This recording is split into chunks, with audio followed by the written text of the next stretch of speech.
అందరికీ నమస్తే అండి.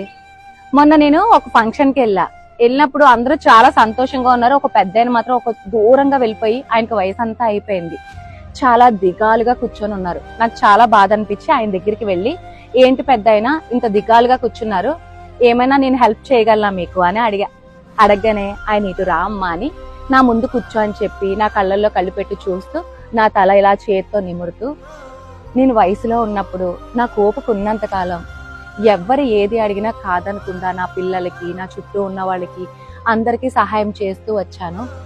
ఈ రోజు ఇలా ఒంటరిగా మిగిలిపోయాను. నా ముందు వెళ్తూ ఉన్న వాళ్ళందరూ నన్ను అదొకలా చూస్తూ హేళనగా మాట్లాడుకుంటున్నారు. నాకు చాలా బాధ అనిపిస్తుంది అని కళ్ళల్లో నీళ్లు చిమ్ముకుంటూ ఆయన చెప్పాడు. అది చూసి నాకు చాలా బాధ అనిపించి, అయ్యో పెద్ద అయినా, ఈ రోజుల్లో మంచి చెడు మనుషులకి ఎవ్వరికీ అవసరం లేదు. వాళ్ళ అవసరాల కోసం మనం మంచి వాళ్ళం అయిపోతాము. వాళ్ళ అవకాశం